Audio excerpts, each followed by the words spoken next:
and welcome to another presentation of Under the Microscope. Today, I want us to take a closer look at crime and astonishment. Note, astonishment, not punishment. It is amazing to listen to the idiotic chatter of the so-called moral police when it comes to the issue of crime in our country. In order to appeal to their ignorant base, brain-dead hypocrites are shouting incessantly about crime and how we should be tough on, quote, criminals, except, of course, the ones they support and who support them.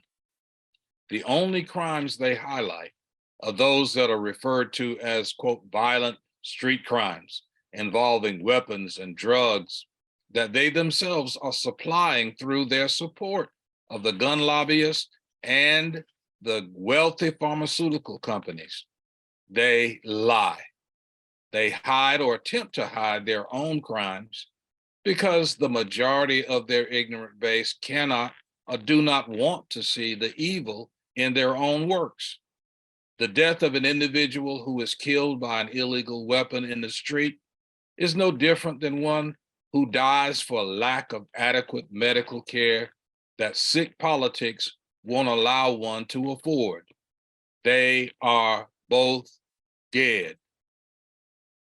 But death by lack of medical care seems to be acceptable. In such cases, the votes to produce access to quality health care and the votes to allow billionaire companies to gouge American citizens are just as deadly as any gun on the street in any city, if not more so. The lying hypocrites who write and pass the laws that are killing people by the thousands on a daily basis do so with impunity because the masses are so ignorant and stupid, they believe that their kind are being protected. What are these people using for brains? It doesn't take an astrophysicist to figure out that the rich are catering to the rich and the poor are being rolled over. It is one of the greatest tragedies of our time to see people rally around politicians who have already made it perfectly clear that if you are not wealthy, you don't matter.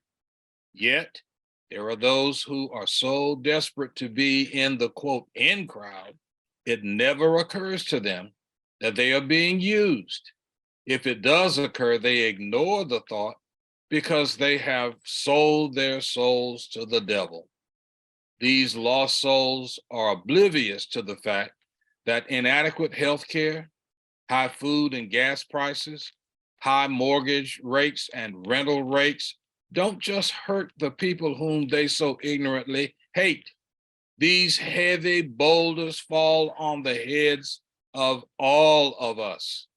Consider this scenario. Chad, a wealthy, up-and-coming heir to a fortune that was stolen from the vulnerable, is quietly, quote, romancing Ellie Sue from Hicksville. Now, Ellie Sue is very beautiful and has all of the physical attributes that turn men's heads, but she is not, quote, connected because she lives among the have-nots in Hicksville. Now, Chad will sneak across the tracks and sleep with Ellie Sue, but he's going to marry Heather because Heather comes from breeding and wealth. Ellie Sue, bless her little ignorant heart, is willing to be Chad's mistress because he does throw her a crumb or two every now and then, and that gives her some sense of notoriety among the other girls in Hicksville, and she has resigned herself to the thought that this is the best that she can ever have, and she is at least in better shape than the rest of Hicksville. And so it is. The crime and astonishment continue because there are weak people who don't mind letting themselves be used to uphold those who could care less. whether their, quote, subjects live or die. Just another Mackian observation. Thanks for listening. Follow me on Facebook and Under the Macroscope. You may also follow me on YouTube at Mac McRae. Please subscribe and share. If you wish, you can make a contribution of your choosing by using the QR code on the screen. You may also write to me at Mac McRae, P.O. Box 403, Pineville, North Carolina, 28134. See you next time. And remember, under the macroscope, we take a closer look.